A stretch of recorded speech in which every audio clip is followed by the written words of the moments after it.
Hello friends, welcome back to my channel. Friends, video ಬಂದು paper 2 ವಿಜ್ಞಾನ ಪ್ರಶ್ನೆ ಪತ್ರಿಕೆ ಇದಾಗಿರುತ್ತೆ. 2015 ಪ್ರಶ್ನೆ ಪತ್ರಿಕೆ ಇದು. 6ರಿಂದ 8ನೇ ಕ್ಲಾಸ್ ತನಕ ಏನು ಟಿ ಪೇಪರ್ 2 ಅಂತ ಹೇಳ್ತೀವಲ್ಲ, ಸೊ ಅದಕ್ಕೆ ಸಂಬಂಧಪಟ್ಟಂಥ ಕ್ವಶನ್ ಪೇಪರ್ ಆಗಿರುತ್ತೆ. ಸೊ ಬನ್ನಿ ನೋಡೋಣ ಯಾವ ರೀತಿ ಇದೆ ಕ್ವಶನ್ ಪೇಪರ್ 2015 ಒಂದು ಪ್ರಶ್ನೆ ಪತ್ರಿಕೆ. ಫಸ್ಟ್ ಕ್ವಶನ್ ಹೀಗಿದೆ: ಈ ಕೆಳಗಿನ ಸಮುದ್ರದ ಆವಾಸ ಪ್ರಾಣಿಗಳಲ್ಲಿ ನಿಜವಾದ ಮೀನು ಯಾವುದು ಅಂತ ಕೇಳಿದರೆ, ಇಟ್ ಮೀನ್ಸ್ ಆವಾಸ ಪ್ರಾಣಿಗಳಲ್ಲಿ ನಿಜವಾದ ಮೀನು, ಇಟ್ ಮೀನ್ಸ್ ಸಮುದ್ರದ ಆವಾಸ ಪ್ರಾಣಿ, ಸಮುದ್ರದಲ್ಲಿರ್ತಕ್ಕಂಥ ಪ್ರಾಣಿಗಳು ಏನಿದ್ದಾವೆ. ಸೊ ಇಲ್ಲಿ ಚಿಪ್ಪು ಮೀನು, ನಕ್ಷತ್ರ ಮೀನು, ಸಮುದ್ರ ಕುದುರೆ, ತಿಮಿಂಗ್ಲ ಎಲ್ಲ ಸಹ ಸಮುದ್ರದಲ್ಲಿ ಇರ್ತಕ್ಕಂಥ ಪ್ರಾಣಿಗಳು. ಆದರೆ ನಿಜವಾದ ಮೀನು ಯಾವುದು ಅಂತ ಕೇಳಿದರೆ, ಸೊ ತಿಮಿಂಗ್ಲ ಆಗಿರ್ಬೋದು, ನಕ್ಷತ್ರದ ಮೀನಾಗಿರ್ಬೋದು, ಚಿಪ್ಪು ಮೀನಾಗಿರ್ಬೋದು, ಇದನ್ನೆಲ್ಲ ನಾವು ಮೀನು ಅಂತ ಕನ್ಸಿಡರ್ ಮಾಡೋದಕ್ಕೆ ಸಾಧ್ಯ ಇಲ್ಲ. ಸೊ ನಿಜವಾದ ಮೀನು ಅಂತ ಹೇಳಿದರೆ ಆಪ್ಷನ್ 3 ಏನಿದೆ, ಸಮುದ್ರ ಕುದುರೆ ಅಂತಕ್ಕಂಥದ್ದು, ಇದು ಮೀನಿನ ಜಾತಿಗೆ ಸೇರಿರ್ತಕ್ಕಂಥ ಒಂದು ಇದೊಂದು ಪ್ರಾಣಿ ಅಂತ ಹೇಳ್ಬೋದು. ಸೊ ಸಮುದ್ರ ಕುದುರೆ ಅಂತಕ್ಕಂಥದ್ದು ಮೀನಿನ ಜಾತಿಗೆ ಸೇರ್ತಕ್ಕಂಥ ಒಂದು ಪ್ರಾಣಿ. ಸೊ ಇದರ ಒಂದು ವೈಜ್ಞಾನಿಕ ಹೆಸರು ಅಂತ ಹೇಳಿದರೆ ಹಿಪ್ಪೋ ಕ್ಯಾಂಪಸ್ ಅಂತ ಹೇಳ್ತೀವಿ. ಹಿಪ್ಪೋ ಕ್ಯಾಂಪಸ್ ಅಂತಕ್ಕಂಥದ್ದು ಇದರ ಒಂದು ವೈಜ್ಞಾನಿಕ ಹೆಸರು ಸಹ ಆಗಿರುತ್ತೆ. ಸಮುದ್ರ ಕುದುರೆ ಬಂದು ಮೀನಿನ ಜಾತಿಗೆ ಸೇರ್ತಕ್ಕಂಥದ್ದು. ಚಿಪ್ಪು ಮೀನು, ನಕ್ಷತ್ರ ಮೀನು, ತಿಮಿಂಗ್ಲ ಇದೆಲ್ಲ ಮೀನಿನ ಜಾತಿಗೆ ಸೇರದೆ ಇರ್ತಕ್ಕಂಥ ಪ್ರಾಣಿಗಳಾಗಿರುತ್ತೆ. ಸೊ ಇದನ್ನು ಮೇಯ್ನಾಗಿ ನೋಡ್ಕೊಳ್ತಾ ಹೋಗಿ ನಮ್ಗೆ ಅಂದ್ಕೊಳ್ತೀವಿ ನಾವು. ಸೊ ಚಿಪ್ಪು ಮೀನು, ನಕ್ಷತ್ರ ಮೀನು ಎಲ್ಲ ಮೀನಿನ ಜಾತಿಗೆ ಸೇರಿದೆ. ಸೊ ಅದರಲ್ಲೇ ಕೊಟ್ಟಿದ್ದಾರೆ ಮೀನು ಅಂತ. ಸೊ ಹಾಗಾಗಿ ಅದು ಮೀನಿಗೆ ಸೇರ್ತಕ್ಕಂಥದ್ದು ಅಂತ ನಾವು ಹೇಳ್ತೀವಿ. ಸೊ ನೋವೇ. ಸೊ ಇಲ್ಲಿ ಕೆಲವೊಂದು ಮೀನುಗಳು ಆಲ್ಮೋಸ್ಟ್ ಆಲ್ ನಮ್ಗೆ ಗೊತ್ತಿರೋದಿಲ್ಲ ಯಾವ ಇದು ಅಂತ. ಬಟ್ ಸಮುದ್ರ ಕುದುರೆ ಅಂತಕ್ಕಂಥ ಮೀನಿನ ಜಾತಿಗೆ ಸೇರ್ತಕ್ಕಂಥ ಒಂದು ಪ್ರಾಣಿಯಾಗಿರುತ್ತೆ. ಆ್ಯಂಡ್ ನೆಕ್ಸ್ಟ್ ಕ್ವೆಶನ್ ಹೀಗಿದೆ: ಎರೆಹುಳು ಬಳಸಿ ಗೊಬ್ಬರವನ್ನು ತಯಾರಿಸುವ ವಿಧಾನವನ್ನು ಏನೆಂದು ಕರೆಯುತ್ತಾರೆ ಅಂತ ಕೊಟ್ಟಿದ್ದಾರೆ. ಆಪ್ಷನ್ ಸಹ ಕೊಟ್ಟಿದ್ದಾರೆ: apiculture, option 2 sericulture, option 3 aquaculture and option 4 vermiculture ಅಂತ ಕೊಟ್ಟಿದ್ದಾರೆ. ಸೊ ನೋಡಿ ಇಲ್ಲಿ ಎಪಿಕಲ್ಚರ್. ಸೊ ಮೊದಲಿಗೆ ನಮ್ಗೆ ಯಾವ್ದು ಗೊತ್ತಿರುತ್ತೋ ಸೊ ಅದನ್ನು ನೆಗ್ಲೆಕ್ಟ್ ಮಾಡೋದು ಬೆಸ್ಟು. ಯಾಕಂತಂದರೆ ಉಳಿದಿರ್ತಕ್ಕಂಥ ಇದನ್ನು ನಾವು ಆನ್ಸರ್ನ ಈಸಿಯಾಗಿ ಫೈಂಡ್ ಔಟ್ ಮಾಡ್ಕೊಳ್ಳೋಕ್ಕೆ ಸರಿ ಹೋಗುತ್ತೆ. ಸೊ ಆಕ್ವಾ ಅಂತ ಹೇಳಿದರೆ ನಾವು ನೀರು ಅಂತ ಹೇಳ್ತೀವಿ. ಸೊ ಹಾಗಾಗಿ ಆಕ್ವಾ ಕಲ್ಚರ್ ಅಂತ ಹೇಳಿದ್ರೆ ನೀರು, ಇಟ್ ಮೀನ್ಸ್ ಮೀನು ಸಾಗಾಣಿಕೆ ಅಂತ ಸಹ ಹೇಳ್ಬೋದು. ಸೊ ಆಕ್ವಾ ಅಂತಕ್ಕಂಥದ್ದು ಫಾರ್ ಎಕ್ಸಾಂಪಲ್ ನಿಮ್ಗೆ ಗೊತ್ತಾಗಲ್ಲ ಅಂದರೆ ಆಕ್ವಾ ಗಾರ್ಡ್ ಅಂತ ಕೇಳಿರ್ಬೋದು ನೀವು. ಯಾವುದಂತ ಹೇಳಿದ್ರೆ ನೀರನ್ನು ಶುದ್ಧೀಕರಣ ಮಾಡ್ತಕ್ಕಂಥದ್ದು, ಫಿಲ್ಟ್ರ್ ಮಾಡ್ತೀವಲ್ಲ, ಸೊ ಫಿಲ್ಟ್ರ್ ಅದು ಬಂದು ನೀವು ಕೇಳಿರ್ಬೋದು. ಸೊ ಆಕ್ವಾ ಕಲ್ಚರ್ ಅಂತಂದರೆ ನೀರಿಗೆ ಸಂಬಂಧಪಟ್ಟಂಥ, ನೀರು ಅಂತ ಹೇಳಿದಾಗಲೇ ಮೀನಿನ ಸಾಗಾಣಿಕೆಗೆ ನಾವು ಆಕ್ವಾ ಕಲ್ಚರ್ ಅಂತ ಹೇಳ್ತೀವಿ. ಆ್ಯಂಡ್ ನೆಕ್ಸ್ಟ್ ಸಿರಿಕಲ್ಚರ್ ಗೊತ್ತಿರ್ಬೋದು ನಿಮಗೆ. ರೇಷ್ಮೆ ಬೆಳೆಗಾರರಿಗೆ ರೇಷ್ಮೆ ಏನಿದೆ ಸಿಲ್ಕ್ ಸಿರಿ, ಅದು ಸಹ ಸಿರಿಕಲ್ಚರ್ ಅಂದರೆ ಸಿಲ್ಕ್ ರೇಷ್ಮೆಯನ್ನು ಸಾಕಾಣಿಕೆ ಸಿರಿಕಲ್ಚರ್ ಅಂತ ಹೇಳ್ತೀವಿ. ಸೊ ಹಾಗಾಗಿ ಇವೆರಡು ಬರೋದಿಲ್ಲ. ಆ್ಯಂಡ್ ಎಪಿಕಲ್ಚರ್ ಅಂತಂದರೆ ಏನಂತ ಹೇಳಿದರೆ, ಎಪಿ ಮೀನ್ಸ್ ಜೇನು ಹುಳುಗಳ ಸಾಕಾಣಿಕೆ, ಜೇನುಣ ಏನು ಸಾಕ್ತೀವಿ ಜೇನುಹುಳು. ಸೊ ಅದನ್ನು ನಾವು ಎಪಿಕಲ್ಚರ್ ಅಂತ ಹೇಳ್ತೀವಿ. ಸೊ ಹಾಗಾಗಿ ಅದನ್ನು ಸಹ ಕೈ ಬಿಡಲಾಗುತ್ತೆ. ಆ್ಯಂಡ್ ಲಾಸ್ಟ್ ಉಳಿದಿರ್ತಕ್ಕಂಥದ್ದು ವರ್ಮಿಕಲ್ಚರ್. ಸೊ ವರ್ಮಿಕಲ್ಚರ್ ಅಂತ ಹೇಳಿದರೆ ಎರೆಹುಳು ಬಳಸಿ ಗೊಬ್ಬರವನ್ನು ತಯಾರಿಸ್ತಕ್ಕಂಥ ಒಂದು ವಿಧಾನವನ್ನು ವರ್ಮಿಕಲ್ಚರ್ ಅಂತ ಹೇಳ್ತಾರೆ. ಸೊ ಆನ್ಸರ್ ಸಿಕ್ತಂತ ಅಂದ್ಕೊಳ್ತೀನಿ. ಎಪಿಕಲ್ಚರ್ ಅಂತ ಅಂದರೆ ಜೇನು ನೊಣಗಳನ್ನ ಸಾಕಣೆ ಮಾಡ್ತಕ್ಕಂಥದ್ದು. ಸಿರಿಕಲ್ಚರ್ ಅಂತ ಹೇಳಿದರೆ ರೇಷ್ಮೆ ಹುಳಿನ ಸಾಕಾಣಿಕೆ ಮಾಡ್ತಕ್ಕಂಥದ್ದು. ಆ್ಯಂಡ್ ಆಕ್ವಾಕಲ್ಚರ್ ಅಂತ ಹೇಳಿದರೆ ಮೀನುಗಳ ಸಾಕಾಣಿಕೆ ಅಂತ ಹೇಳ್ಬಹುದು. ಆ್ಯಂಡ್ ಲಾಸ್ಟ್ ಫೈನಲ್ ಆಗಿ ವರ್ಮಿಕಲ್ಚರ್ ಅಂತ ಹೇಳಿದರೆ ಎರೆಹುಳುಗಳನ್ನು ಬಳಸಿಕೊಂಡು ಗೊಬ್ಬರವನ್ನು ತಯಾರಿಸ್ತಕ್ಕಂಥ ವಿಧಾನವನ್ನು ನಾವು ವರ್ಮಿಕಲ್ಚರ್ ಅಂತ ಹೇಳ್ತಾ ಹೋಗ್ತೀವಿ. ಸೊ ಹಾಗಾಗಿ ಆನ್ಸರ್ ಬಂದು ಆಪ್ಷನ್ 4 ವರ್ಮಿಕಲ್ಚರು. ಆ್ಯಂಡ್ ನೆಕ್ಸ್ಟ್ ಕ್ವೆಶನ್ ಹೀಗಿದೆ, 3ನೇ ಕ್ವೆಶನು: CaH2PO4 ಟ್ವೈಸ್ ರಾಸಾಯನಿಕ ಸೂತ್ರ ಹೊಂದಿರುವ ರಾಸಾಯನಿಕವನ್ನು ಹೆಸರಿಸಿ ಅಂತ ಕೊಟ್ಟಿದ್ದಾರೆ. ಸೊ ಈ ಒಂದು ರಾಸಾಯನಿಕ ಸೂತ್ರ ಏನಿದೆಯೋ ಇದರ ಒಂದು ರಾಸಾಯನಿಕ ಯಾವುದು ಅಂತ ಕೇಳಿದರೆ urea, super phosphate, ammonium phosphate and sodium phosphate ಅಂತ ಕೊಟ್ಟಿದ್ದಾರೆ. ನೋಡ್ತಾ ಹೋದಾಗ ಯೂರಿಯಾದ ಒಂದು ಫಸ್ಟ್ ಆಫ್ ಆಲ್ ಯೂರಿಯಾದ ಒಂದು ರಾಸಾಯನಿಕ ಸೂತ್ರ ಏನಂತ ನೋಡ್ತಾ ಹೋದರೆ CH4N2O ಅಂತಕ್ಕಂಥದ್ದು. CH4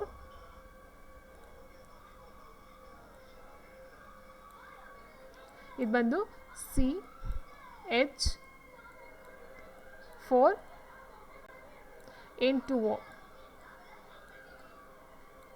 ಇದು ಬಂದು urea. And next super phosphate ಏನಿದೆಯೋ, ಸೊ ಸೂಪರ್ ಫಾಸ್ಫೇಟ್ ಅಂತ ಈಗ ಏನು ಕೊಟ್ಟಿದ್ದಾರೆ CaH2. ಸೊ ಇದು ಬಂದು ಸೂಪರ್ ಫಾಸ್ಫೇಟ್ನ ಒಂದು ರಾಸಾಯನಿಕ ಸೂತ್ರ ಇದೇ ಆಗಿರುತ್ತೆ. ಆ್ಯಂಡ್ ನೆಕ್ಸ್ಟ್ ಅಮೋನಿಯಂ ಫಾಸ್ಫೇಟ್ ಏನು ಕೊಟ್ಟಿದ್ದಾರೆ, ಇದು ಬಂದು ಅಮೋನಿಯಂ ಅಂತ ಹೇಳಿದ್ರೆ ಅಮೋನಿಯಂ ಅಂತ ಹೇಳಿದಾಗಲಿ NH ಬರಬೇಕು. ಸೊ ಹಾಗಾಗಿ ನಾವೇನು ಮಾಡ್ಕೊಳ್ತೀವಿ, NH ಬಂದ್ರೇ ಅದು ಅಮೋನಿಯಾ ಅಂತ ಕನ್ಸಿಡರ್ ಆಗೋದು. ಸೊ ಇಲ್ಲಿ NH ಇಲ್ಲ. ಸೊ ಹಾಗಾಗಿ ನಾವು ಅದನ್ನು ಅಮೋನಿಯಾ ಅಂತ ಅಂದ್ಕೊಳ್ಳೋಕ್ಕೆ ಸಾಧ್ಯ ಇಲ್ಲ. ಆ್ಯಂಡ್ ನೆಕ್ಸ್ಟ್ ಸೋಡಿಯಂ ಅಂತ ಹೇಳಿದಾಗ Na ಅಂತ ಬರಬೇಕು. ಸೊ ನಿಮಗೆ ಒಂದು ಕ್ಲೂ ಏನಕ್ಕೆ ಅಂತ ಹೇಳ್ತಾ ಇದ್ದೀನಿ ಅಂದರೆ, ಅಮೋನಿಯಾ ಅಂತ ಹೇಳಿದಾಗ NH ಬರಬೇಕು. ಆ್ಯಂಡ್ ಸೋಡಿಯಂ ಅಂತ ಕೊಟ್ಟರೆ Na ಬರಬೇಕು. ಇಲ್ಲಿ NH ಆಗಲಿ Na ಅಂತಕ್ಕಂಥದ್ದು ಆಗಲಿ ಇಲ್ಲ. ಸೊ ಆ್ಯಂಡ್ ಯೂರಿಯಾದು ಬಂದು CH4N2O ಅಂತಕ್ಕಂಥದ್ದು ರಾಸಾಯನಿಕ ಸೂತ್ರ. ಆ್ಯಂಡ್ ಉಳಿದಿರ್ತಕ್ಕಂಥ ಸೂಪರ್ ಫಾಸ್ಫೇಟ್ ಏನಿದೆಯೋ ಸೊ ಇದ್ರ ಬಂದು CaH2PO4 ಟ್ವೈಸ್ ಅಂತಕ್ಕಂಥದ್ದು ಸೂಪರ್ ಫಾಸ್ಫೇಟ್ನ ಒಂದು ಫಾರ್ಮುಲಾ ಅಣುಸೂತ್ರ ಆಗುತ್ತೆ. ಆ್ಯಂಡ್ ನೆಕ್ಸ್ಟ್ ಅಮೋನಿಯಂ ಫಾಸ್ಫೇಟ್ ಇದರ ಒಂದು ರಾಸಾಯನಿಕ ಸೂತ್ರನ ನೋಡ್ತಾ ಹೋದರೆ NH4 NH4 thrice and next PO4 ಅಂತಕ್ಕಂಥದ್ದು ಆಲ್ಮೋಸ್ಟ್ PO4 ಅಂತ ಹೇಳಿದ್ರೆ ಇದು ಪಾಸ್ಪೇಟ್ ಅಂತ ಆಗುತ್ತೆ, PO4 ಪಾಸ್ಪೇಟ್ ಅಂತ ಬರುತ್ತೆ. ಸೊ ಇದು ಬಂದು NH4 ಥ್ರೈಸ್ PO4 ಅಂತಕ್ಕಂಥದ್ದು ಅಮೋನಿಯಂ ಪಾಸ್ಪೇಟ್ ಆಗುತ್ತೆ. ಆ್ಯಂಡ್ ಸೋಡಿಯಂ ಅಂತ ಹೇಳಿದಾಗ ಅಲ್ಲಿ Na ಅಂತಕ್ಕಂಥದ್ದು ಬರಬೇಕು. ಸೋಡಿಯಂಗೆ Na ಫಾರ್ಮುಲಾ Na3 ಸೋಡಿಯಂ ಆಯಿತು. ಪಾಸ್ಪೇಟ್ ಬಂದು PO4 ಅಂತಕ್ಕಂಥದ್ದು.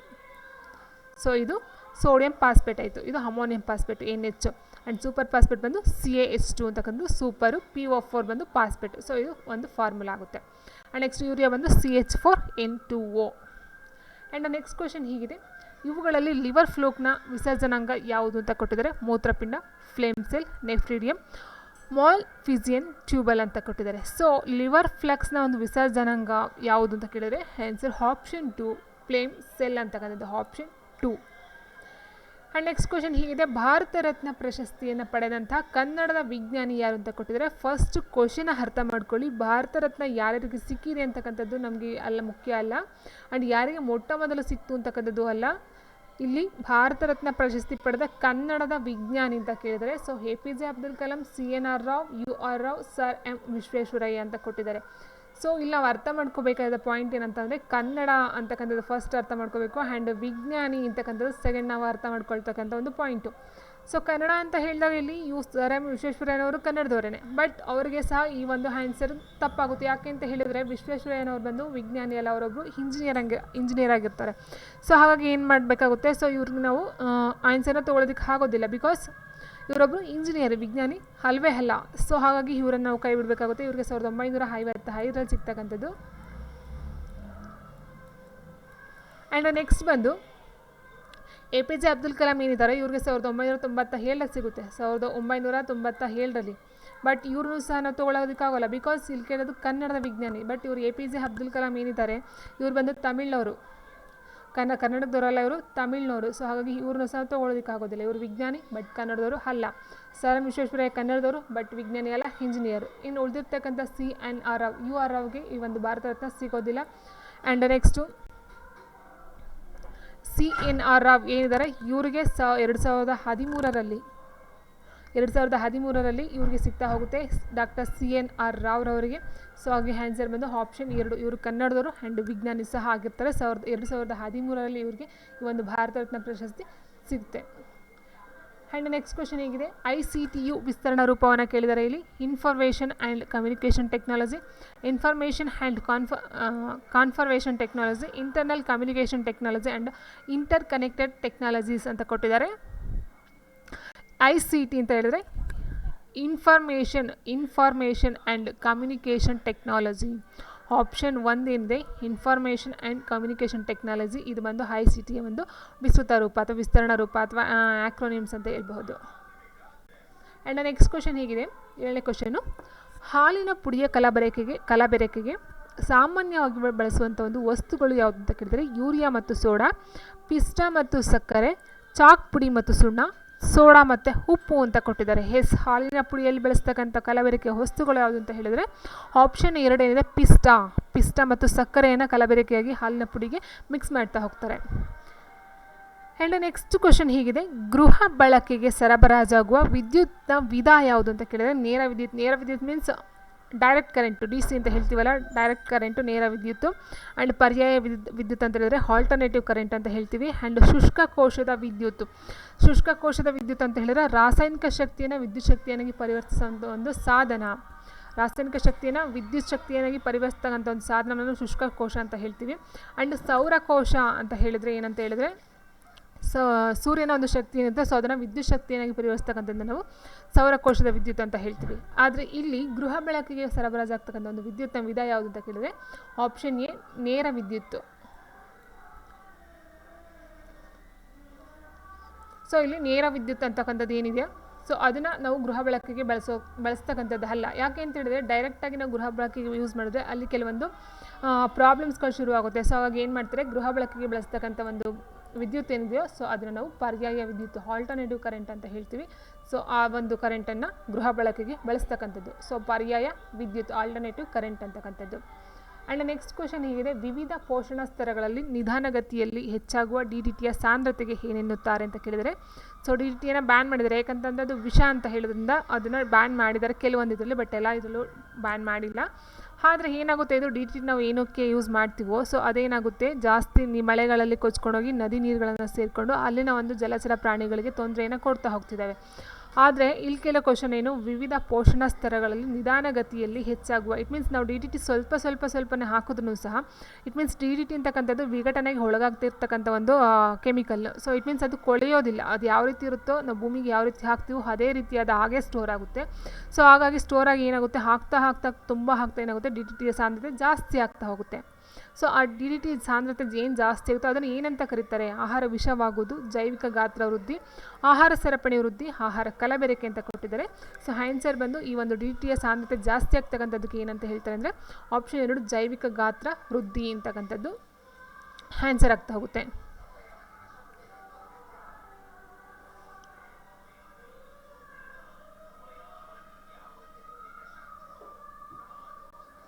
ಆ್ಯಂಡ್ ನೆಕ್ಸ್ಟು 10ನೇ ಕ್ವಶನ್ ಹೇಗಿದೆ, ಪ್ಯಾರಾಪಿನ್ ಕಾಗದವನ್ನು ಸಾಮಾನ್ಯವಾಗಿ ಏನೆಂದು ಕರೆಯುತ್ತಾರೆ ಅಂತ ಕೇಳಿದರೆ ಟಿಶ್ಯೂ ಕಾಗದ, ಲಿಟ್ಮಸ್ ಕಾಗದ, ವ್ಯಾಕ್ಸ್ ಕಾಗದ ಆ್ಯಂಡ್ ಫಿಲ್ಟರ್ ಕಾಗದ ಅಂತ ಕೊಟ್ಟಿದ್ದಾರೆ. ಸೊ ಇಲ್ಲಿ ಪ್ಯಾರಾಪಿನ್ ಕಾಗದ ಅಂತ ಏನು ಕೊಟ್ಟಿದ್ದಾರೋ, ಸೊ ಪ್ಯಾರಾಪಿನ್ ಕಾಗದ ಅನ್ನೋದಕ್ಕಿಂತ ಬದಲಾಗಿ ನಾವು ಅದನ್ನು ಪ್ಯಾರಾಪಿನ್ ವ್ಯಾಕ್ಸ್ ಅಂತ ಹೇಳ್ತೀವಿ. ಸೊ ನಾರ್ಮಲಾಗಿ ಅದು ಯೂಸ್ ಮಾಡ್ತಕ್ಕಂಥದ್ದು ವರ್ಡೇ ಅದು ಪ್ಯಾರಾಪಿನ್ ವ್ಯಾಕ್ಸ್ ಅಂತ ಹೇಳ್ತೀವಿ, ಅಥವಾ ಪ್ಯಾರಾಪಿನ್ ಮೇಣ, ಇಟ್ ಮೀನ್ಸ್ ಮೇಣ, ವ್ಯಾಕ್ಸ್ ಕಾಗದ ಅಂತಂದರೆ ಮೇಣ ಅಂತ ಹೇಳ್ತೀವಲ್ಲ. ಸೊ ಪ್ಯಾರಾಪಿನ್ ವ್ಯಾಕ್ಸ್ ಅಥವಾ ಪ್ಯಾರಾಪಿನ್ ಮೇಣ ಕಾಗದ ಅಂತ ಒಂದು ಜೊತೆಲೇ ಒಂದು ವರ್ಡ್ನ ಯೂಸ್ ಮಾಡ್ತಾ ಹೋಗ್ತೀವಿ. ಸೊ ಪ್ಯಾರಾಪಿನ್ ಅಂತ ಹೇಳಿದರೆ ವ್ಯಾಕ್ಸ್ ಅಥವಾ ಮೇಣದ ಬತ್ತಿ ನೀವು ನೋಡಿರ್ಬೋದು. ಸೊ ಮೇಣನ ನಾವು ಪ್ಯಾರಾಪಿನ್ ಅಂತ ಹೇಳ್ತೀವಿ. ಆನ್ಸರ್ ಬಂದು ಆಪ್ಷನ್ 3 ವ್ಯಾಕ್ಸ್ ಕಾಗದ. ಆ್ಯಂಡ್ ನೆಕ್ಸ್ಟ್ ಕ್ವಶನ್ ಹೇಗಿದೆ, ಕ್ವಾಶಿಯೋರ್ಕರ್ ಯಾವ ಆಹಾರದ ಮೂಲ ಘಟಕದ ಅಭಾವದಿಂದ ಉಂಟಾಗುತ್ತದೆ ಅಂತ ಕೊಟ್ಟಿದ್ದಾರೆ. ಪ್ರೋಟೀನ್, ಕಾರ್ಬೋಹೈಡ್ರೇಟ್ಸ್, ಕೊಬ್ಬು ಆ್ಯಂಡ್ ವಿಟಮಿನ್ಸ್ ಅಂತ ಕೊಟ್ಟಿದ್ದಾರೆ. ಸೊ ಕ್ವಾಶಿಯೋರ್ಕರ್ ಅಂತಕ್ಕಂಥದ್ದು ಪ್ರೋಟೀನ್ ಅಂತಕ್ಕಂಥದ್ದು ಏನಿದೆ, ಸೊ ಪ್ರೋಟೀನ್ನ ಒಂದು ಕೊರತೆಯಿಂದ ಬರ್ತಕ್ಕಂಥ ಒಂದು ಕಾಯಿಲೆ ಆಗಿರುತ್ತೆ ಕ್ವಾಶಿಯೋರ್ಕರು. ಆ್ಯಂಡ್ ಮರಾಸ್ಮಸ್ ಅಂತಕ್ಕಂಥದ್ದು ಒಂದು ಬರುತ್ತೆ. ಸೊ ಮರಾಸ್ಮಸ್ ಬಂದು ಪ್ರೋಟೀನ್ ಮತ್ತು ಕಾರ್ಬೋಹೈಡ್ರೇಟ್ಸ್ ಎರಡೂ ಸಹ ಕೊರತೆಯಿಂದ ಬರ್ತಕ್ಕಂಥದ್ದು ಮರಾಸ್ಮಸ್ ಆಗಿರುತ್ತೆ. ಬಟ್ ಇಲ್ಲಿ ಕ್ವಾಶಿಯೋರ್ಕರ್ ಅಂತಕ್ಕಂಥದ್ದು ಪ್ರೋಟೀನ್ನ ಕೊರತೆಯಿಂದ ಬರ್ತಕ್ಕಂಥ ಒಂದು ಕಾಯಿಲೆ ಆಗುತ್ತೆ. ಇಟ್ ಮೀನ್ಸ್ ಪ್ರೋಟೀನ್ ಕಮ್ಮಿ ಆದಾಗ ದೇಹದಲ್ಲಿ ಈ ಒಂದು ಕ್ವಾಶಿಯೋರ್ಕರ್ ಅಂತಕ್ಕಂಥದ್ದು ಉಂಟಾಗ್ತಕ್ಕಂಥದ್ದು. ಆ್ಯಂಡ್ ನೆಕ್ಸ್ಟ್ ಕ್ವಶನ್ ಹೇಗಿದೆ, ವಿದ್ಯಾರ್ಥಿಗಳ ಕಲಿಕೆಯ ಹಂತರ ತುಂಬಲು ಅನುಸರಿಸುವಂಥ ಕಾರ್ಯತಂತ್ರ ಯಾವುದು? ವಿದ್ಯಾರ್ಥಿಗಳ ಕಲಿಕೆಯ ಹಂತರವನ್ನು ತುಂಬಲು ಅನುಸರಿಸುವಂಥ ಕಾರ್ಯತಂತ್ರ ಯಾವುದು? ಹೆಚ್ಚಿನ ಬೋಧನೆ, ಪರಿಹಾರ ಬೋಧನೆ, ವಿಶೇಷ ತರಗತಿಗಳು, ಅತಿಥಿ ಉಪನ್ಯಾಸಗಳು ಅಂತ ಕೊಟ್ಟಿದ್ದಾರೆ.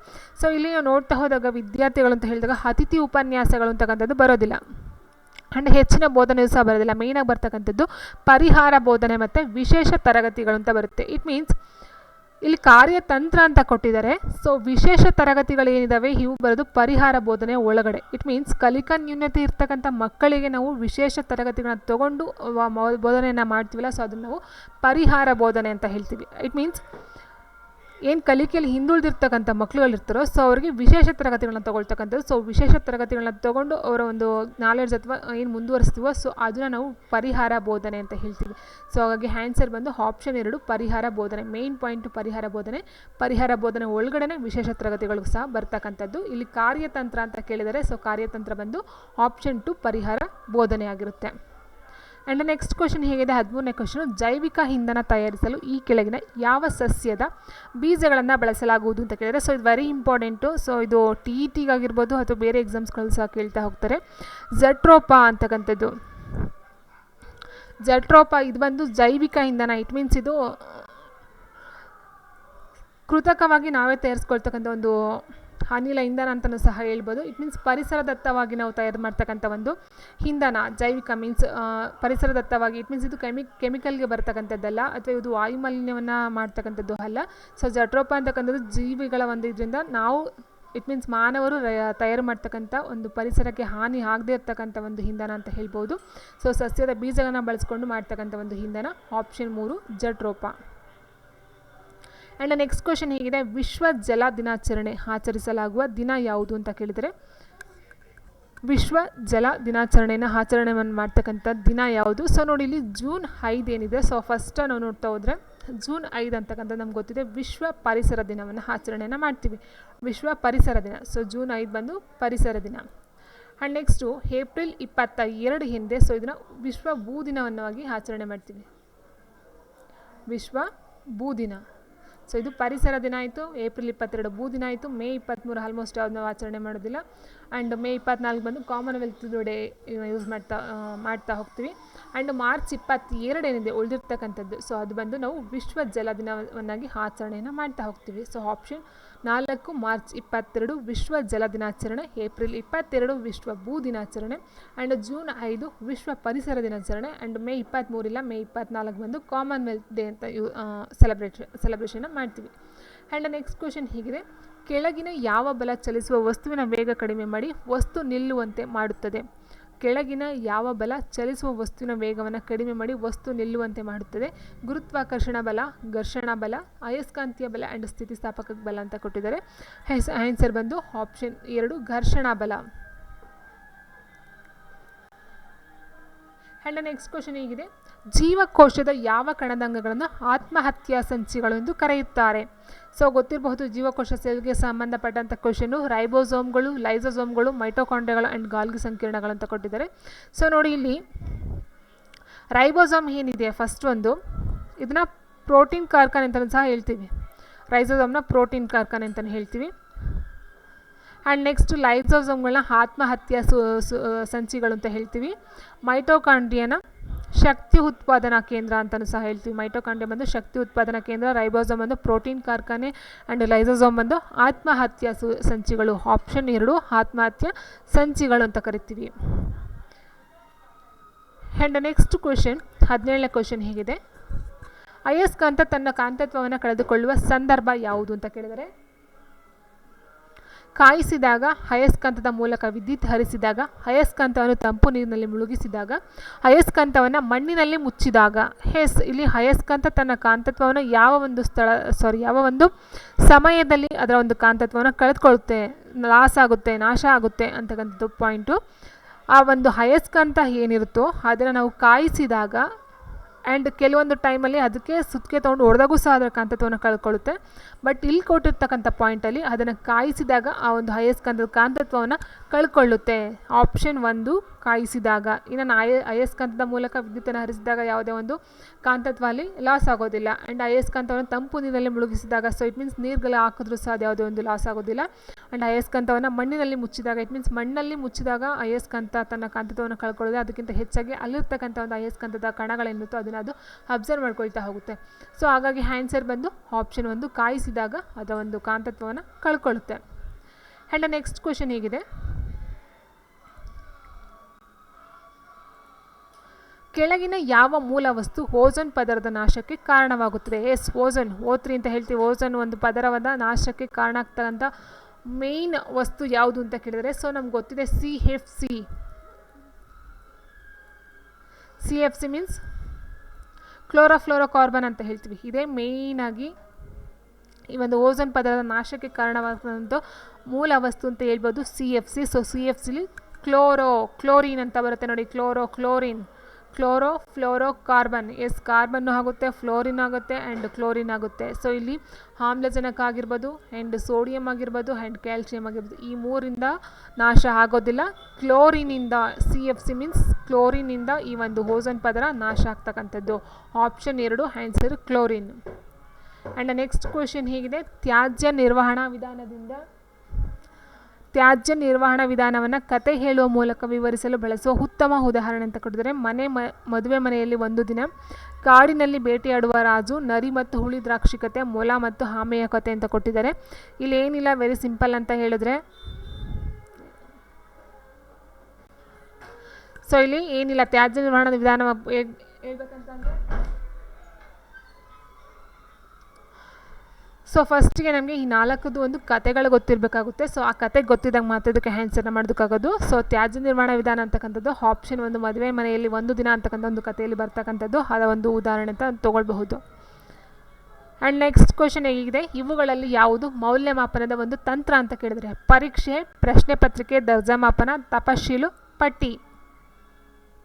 ಸೊ ನೋಡಿ, ಇಲ್ಲಿ ಮೌಲ್ಯಮಾಪನದ ಒಂದು ತಂತ್ರ ಅಂತ ಕೊಟ್ಟಿರೋದು. ಕ್ವಶನ್ಸ್ಗಳನ್ನ ನೀಟಾಗಿ ಅರ್ಥ ಮಾಡ್ಕೊಳ್ಳಿ. ಪರೀಕ್ಷೆ, ಪ್ರಶ್ನೆ ಪತ್ರಿಕೆ, ತಪಶೀಲು ಪಟ್ಟಿ, ದರ್ಜಾಮಾಪನ. ಸೊ ಇಲ್ಲಿ ಪರೀಕ್ಷೆ, ಪ್ರಶ್ನೆ ಪತ್ರಿಕೆ ಇವೆಲ್ಲ ಬರ್ತಕ್ಕಂಥದ್ದು ಮೌಲ್ಯಮಾಪನ ಮಾಡೋದಕ್ಕೆ ಮೊದಲೇ ಬರ್ತಕ್ಕಂಥದ್ದು. ರೂಪಣಾತ್ಮಕ ಮೌಲ್ಯಮಾಪನ ಆಗಿರ್ಬೋದು, ಅಥವಾ ಸಂಖ್ಯಾತ್ಮಕ ಮೌಲ್ಯಮಾಪನ ಆಗಿರ್ಬೋದು. ಸೊ ಇಲ್ಲೆಲ್ಲ ಕೇಳೋದೇನಂದರೆ ಮೌಲ್ಯಮಾಪನ ತಂತ್ರ ಯಾವುದು ಅಂತ ಕೇಳಿರೋದು. ಸೊ ಆನ್ಸರ್ ಬಂದು ಆಪ್ಷನ್ 3 ದರ್ಜಾ ಮಾಪನ. ಆ್ಯಂಡ್ ಇವೆಲ್ಲ ಒಂದು ವಿಧಗಳು, ಪರೀಕ್ಷೆಯನ್ನು ಮಾಡೋದಕ್ಕೋಸ್ಕರ ಪ್ರಶ್ನೆ ಪತ್ರಿಕೆ ಅಂತಕ್ಕಂಥ ಒಂದು ಸಾಧನ ಆಗಿರ್ಬೋದು, ಪರೀಕ್ಷೆ ಅಂತಕ್ಕಂಥದ್ದು ಒಂದು ವಿಧ ಆಗಿರ್ಬೋದು. ಬಟ್ ಇಲ್ಲಿ ತಂತ್ರ ಕೇಳಿರ್ತಕ್ಕಂಥದ್ದು ಆನ್ಸರ್ ದರ್ಜಾ ಮಾಪನ ಆಗಿರುತ್ತೆ. ಆ್ಯಂಡ್ ನೆಕ್ಸ್ಟ್ ಹಸಿರುಮನೆ ಪರಿಣಾಮದಿಂದ ಭೂಮಿಯ ಮೇಲಾಗುವ ಪರಿಣಾಮ. ಹಸಿರುಮನೆ ಪರಿಣಾಮದಿಂದ ಭೂಮಿಯ ಮೇಲಾಗ್ತಕ್ಕಂಥ ಒಂದು ಪರಿಣಾಮ ಯಾವುದು ಅಂತ ಕೇಳಿದರೆ, ಸೊ ನಾನು ಆಲ್ರೆಡಿ ಲಾಸ್ಟ್ ಒಂದರಲ್ಲಿ ಹೇಳಿದ್ದೆ, ಹಸಿರುಮನೆ ಪರಿಣಾಮ ಜಾಸ್ತಿ ಆದರೆ ಏನಾಗುತ್ತೆ ಅಂತ ಹೇಳಿದ್ರೆ ಭೂಮಿಯಲ್ಲಿರ್ತಕ್ಕಂಥ ತಾಪಮಾನ ಹೆಚ್ಚಳ ಆಗುತ್ತೆ, ಭೂಮಿಯಲ್ಲಿ ಉಷ್ಣತೆ ಜಾಸ್ತಿ ಆಗುತ್ತೆ. ಇಟ್ ಮೀನ್ಸ್ ತಾಪಮಾನದಲ್ಲಿ ಹೆಚ್ಚಳ ಆಗುತ್ತೆ. ಆಪ್ಷನ್ 1 ಭೂಮಿಯ ತಾಪದಲ್ಲಿ ಹೆಚ್ಚಳ. ಸೊ ಇದರಿಂದ ಹಸಿರುಮನೆ ಪರಿಣಾಮದಿಂದ ಉಂಟಾಗ್ತಕ್ಕಂಥದ್ದು ಭೂಮಿಯ ತಾಪದಲ್ಲಿ ಇರ್ತಕ್ಕಂಥ ಹೆಚ್ಚಳ ಜಾಸ್ತಿ ಆಗ್ತಕ್ಕಂಥದ್ದು. ಸೊ ಇಲ್ಲಿ ಹಸಿರುಮನೆ ಪರಿಣಾಮದಲ್ಲಿ ಬರ್ತಕ್ಕಂಥ ಮೇಯ್ನಾಗಿ ಬರ್ತಕ್ಕಂಥ ಒಂದು ಕೆಮಿಕಲ್ಸ್ ಅಥವಾ ರಾಸಾಯನಿಕ ವಸ್ತುಗಳು ಅಂತ ಹೇಳಿದ್ರೆ H2O, ನೀರಾವಿ ಅಂತ ಹೇಳ್ಬೋದು. ನೀರಾವಿ ಮತ್ತು ಕಾರ್ಬನ್ ಡೈಆಕ್ಸೈಡು, ನೀರಾವಿ ಮತ್ತು ಮೀಥೇನು CH4, ಮೀಥೇನು ಮತ್ತು O3 ಓಝೋನು. ಆ್ಯಂಡ್ ನೆಕ್ಸ್ಟ್ ಬಂದು CFC ಕ್ಲೋರೋಫ್ಲೋರೋಕಾರ್ಬನ್ನು ಮತ್ತು HCFC ಅಂತಲೇ ಬರುತ್ತೆ, HFC ಹೈಡ್ರೋಫ್ಲೋರೋಕಾರ್ಬನ್. ಸೊ ಇವೆಲ್ಲ ಹಸಿರುಮನೆ ಪರಿಣಾಮಕ್ಕೆ ಕಾರಣ ಆಗ್ತಕ್ಕಂಥ ಒಂದು ರಾಸಾಯನಿಕ ಕೆಮಿಕಲ್ಸ್ಗಳು. ಸೊ ಇಲ್ಲಿ ಹಸಿರುಮನೆ ಪರಿಣಾಮದಿಂದ ಭೂಮಿಯ ಮೇಲೆ ತಾಪಮಾನ ಜಾಸ್ತಿ ಆಗುತ್ತೆ. ಆಪ್ಷನ್ 1. ಆ್ಯಂಡ್ ನೆಕ್ಸ್ಟ್ ಕ್ವಶನ್ ಹೀಗಿದೆ, ವಾಯು ಮಾಲಿನ್ಯದ ಜೈವಿಕ ಸೂಚಕ ಯಾವುದು ಅಂತ ಕೇಳಿದರೆ, ವಾಯು ಮಾಲಿನ್ಯದ ಜೈವಿಕ ಸೂಚಕ ಯಾವುದು? ಪಾಚಿ, ಶಿಲೀಂಧ್ರಗಳು, ಕಲ್ಲು ಹೂಗಳು ಆ್ಯಂಡ್ ಬ್ಯಾಕ್ಟೀರಿಯಾಗಳು ಅಂತ ಕೊಟ್ಟಿದ್ದಾರೆ. ಸೊ ವಾಯು ಮಾಲಿನ್ಯ ಯಾವುದರಿಂದ ಜಾಸ್ತಿ ಆಗ್ತಕ್ಕಂಥದ್ದು? ಜೈವಿಕ ಸೂಚಕವಾಗಿ, ಜೈವಿಕ ಇಟ್ ಮೀನ್ಸ್ ಜೀವಿಯ ಮೂಲಕ ವಾಯು ಮಾಲಿನ್ಯ ಜಾಸ್ತಿ ಆಗುತ್ತೆ. ಅದು ಯಾವ ಒಂದು ಜೀವಿ ಅಂತ ಕೇಳಿದರೆ ಪಾಚಿಯಿಂದ ವಾಯು ಮಾಲಿನ್ಯ ಆಗುತ್ತಾ, ಶಿಲೀಂಧ್ರಗಳಿಂದನ, ಕಲ್ಲು ಹೂಗಳಿಂದ, ಬ್ಯಾಕ್ಟೀರಿಯಾಗಳಿಂದನ ಆಗ್ತಕ್ಕಂಥದ್ದು ವಾಯು ಮಾಲಿನ್ಯ ಅಂತ ಕೇಳಿರೋದು. ಸೊ ಆನ್ಸರ್ ಬಂದು ಆಪ್ಷನ್ 3 ಏನಿದೆ, ಕಲ್ಲು ಹೂಗಳಿಂದ ಈ ಒಂದು ವಾಯು ಮಾಲಿನ್ಯ ಅಂತಕ್ಕಂಥದ್ದು ಆಗುತ್ತೆ. ಆ್ಯಂಡ್ ನೆಕ್ಸ್ಟ್ ಕ್ವಶನ್ ಹೀಗಿದೆ, ಬೇಕಿಂಗ್ ಸೋಡಾ. ಸೊ ಅಡುಗೆ ಸೋಡಾ ಅಥವಾ ಬೇಕಿಂಗ್ ಸೋಡಾ ಎಂದು ಅಲ್ಲಿರ್ತಕ್ಕಂಥ ಮೂಲ ವಸ್ತುಗಳು ಯಾವುದು ಅಂತ ಕೇಳಿದರೆ, ಸೊ ಬೇಕಿಂಗ್ ಸೋಡಾ ನಮ್ಗೆ ಗೊತ್ತಿದೆ. ಹಾಗಾದರೆ ಅಲ್ಲಿರ್ತಕ್ಕಂಥ ಒಂದು ಮೂಲ ವಸ್ತುಗಳು ಯಾವ್ಯಾವುದು?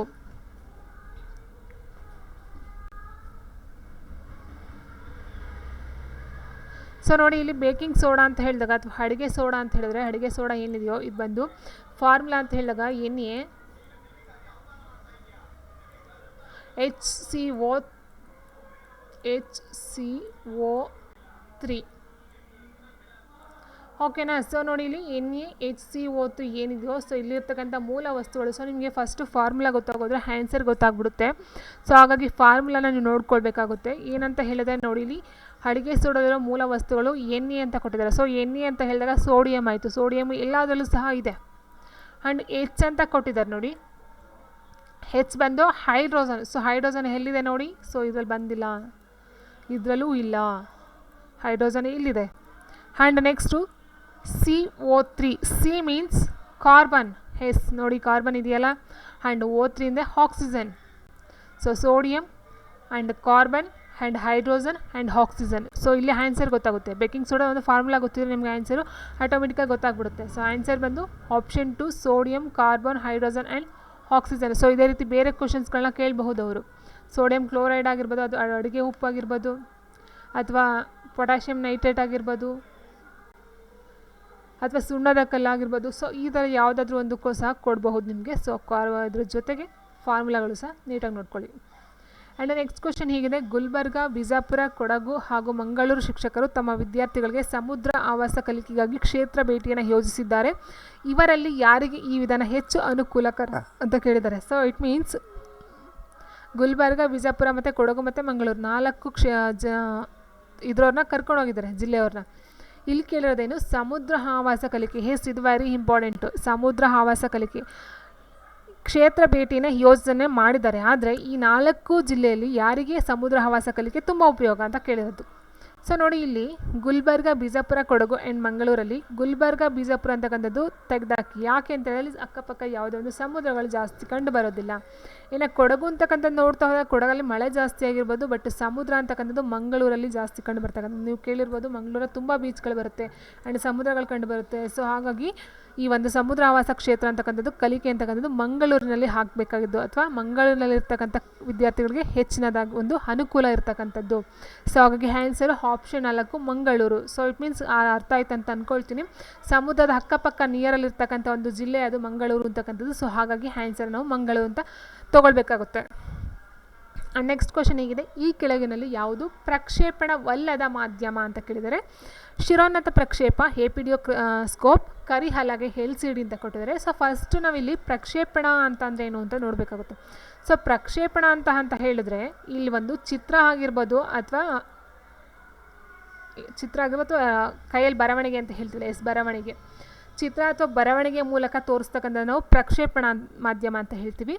ಕೈಯಿಂದ ಅಥವಾ ಚಿತ್ರಗಳ ಮೂಲಕ ತೋರಿಸ್ತಾ ಇರ್ತಕ್ಕಂಥದ್ದು ನಾವು ಪ್ರಕ್ಷೇಪಣವಲ್ಲದ ಮಾಧ್ಯಮ ಅಂತ ಹೇಳ್ತೀವಿ. ಇಟ್ ಮೀನ್ಸ್ ಶಿರೋನ್ನತ ಪ್ರಕ್ಷೇಪ ಮತ್ತು ಎಪಿಡಿಯೋಸ್ಕೋಪ್ ಅಂತ ಹೇಳಿದ್ರೆ ಇಲ್ಲಿ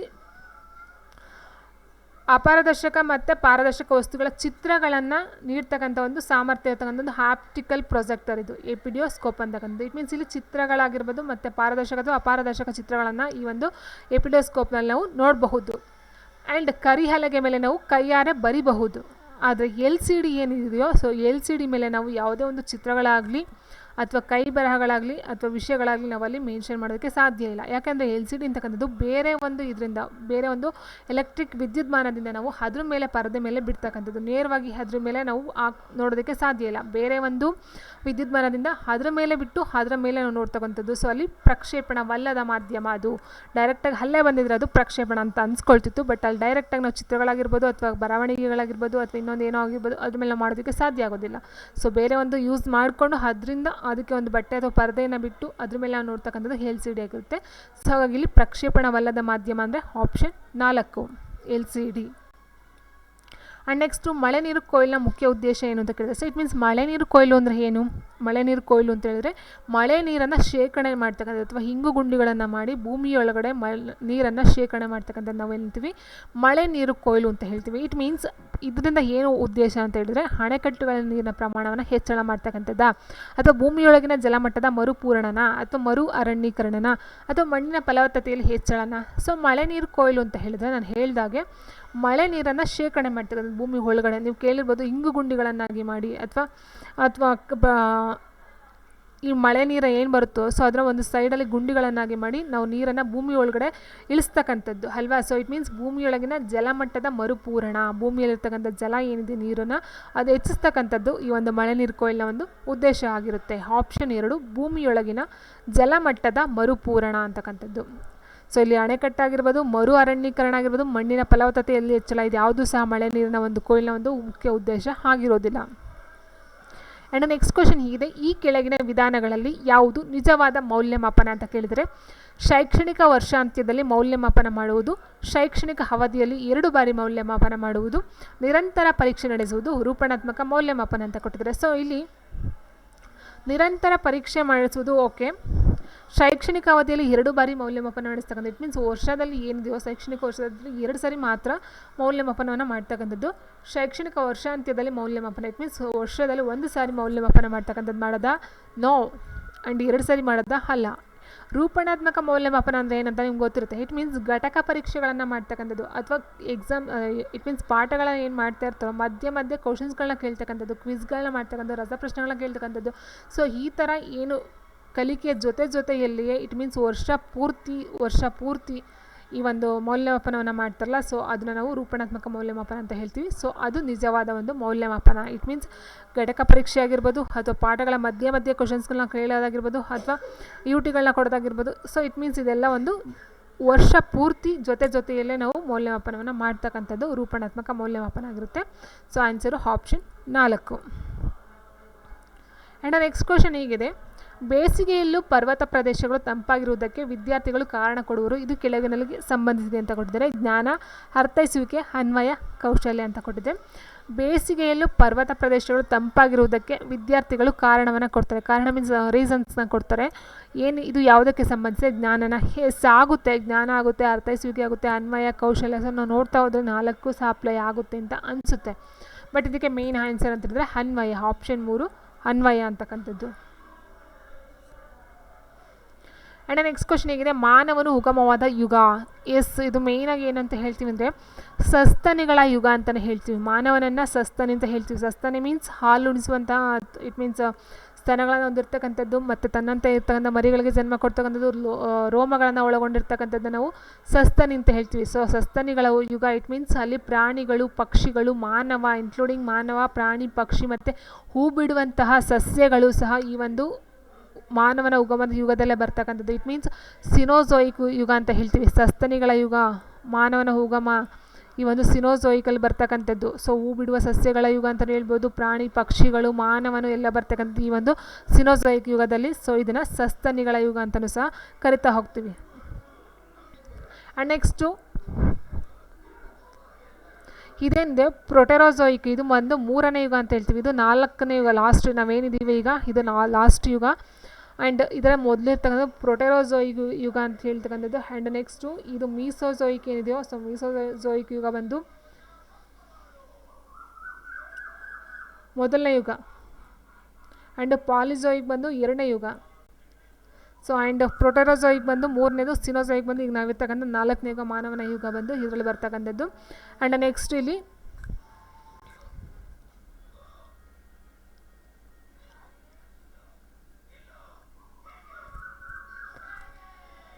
ಸೊ ಆನ್ಸರ್ ಬಂದು ಆಪ್ಷನ್ 4. ಆ್ಯಂಡ್ ಇದರ ಜೊತೆಗೆ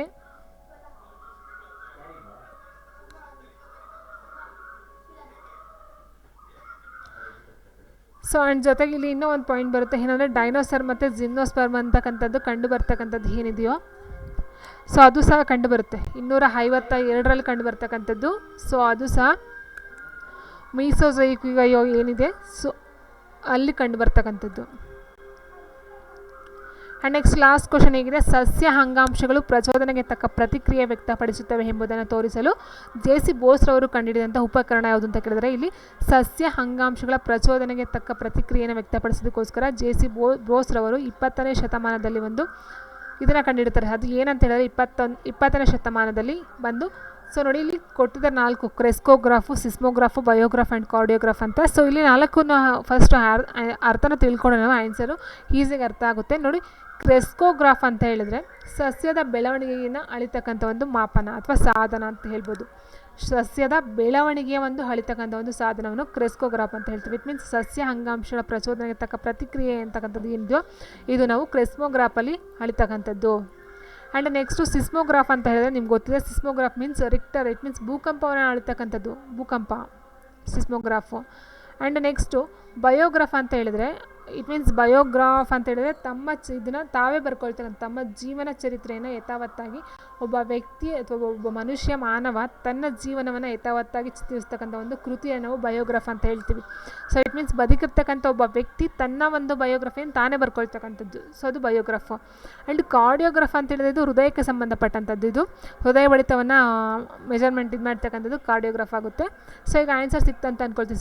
ಸಿಸ್ಮೋಗ್ರಾಫ್ ಬಂದು ಭೂಕಂಪ, ಬಯೋಗ್ರಾಫ್ ಬಂದು ಬಯೋಗ್ರಾಫ್, ಆಟೋಗ್ರಾಫ್ ಅಂತ. ಸೊ ಬಯೋಗ್ರಾಫ್ ನಮ್ಮ ಒಂದು ಜೀವನ ಚರಿತ್ರೆ ನಾವೇ ಬರ್ಕೊಳ್ತಕ್ಕಂಥದ್ದು. ಕಾರ್ಡಿಯೋಗ್ರಾಫ್ ಅಂದರೆ ಹೃದಯ ಬಡಿತವನ್ನು ಅಳತೆ ಮಾಡ್ತಕ್ಕಂಥದ್ದು. ಆ್ಯಂಡ್ ಕ್ರೆಸ್ಮೋಗ್ರಾಫ್ ಅಂತ ಹೇಳಿದ್ರೆ ಒಂದು ಸಸ್ಯದ ಬೆಳವಣಿಗೆ ಅಥವಾ ಸಸ್ಯ ಅಂಗಾಂಶಗಳು ಪ್ರಚೋದನೆಗೆ ತಕ್ಕ ಪ್ರತಿಕ್ರಿಯೆಯನ್ನು ವ್ಯಕ್ತಪಡಿಸ್ತದೆ. ಇಟ್ ಮೀನ್ಸ್ ಸಸ್ಯಕ್ಕೆ ಸಂಬಂಧಪಟ್ಟಂಥ ಒಂದು ಅಧ್ಯಯನ ಅಂತ ಹೇಳ್ಬಹುದು, ಸಾಧನ ಅಂತ ಹೇಳ್ಬೋದು. ಸೊ ಇದನ್ನು ಕೊಟ್ಟಂಥರು ಜೆ.ಸಿ. ಬೋಸ್ರವರು 20ನೇ ಶತಮಾನದಲ್ಲಿ ಈ ಒಂದು ಇದನ್ನು ಕಂಡುಹಿಡಿತಾರೆ. So option 1 crescograph. Okay friends, video ಇದಾಗಿತ್ತು. ವಿಡಿಯೋ ಇಷ್ಟ ಲೈಕ್ ಮಾಡಿ, ಶೇರ್ ಮಾಡಿ, ಕಮೆಂಟ್ ಮಾಡಿ ಅಂತ ಹೇಳಿ. Thank you for watching. If any doubts comment ಮಾಡಿ.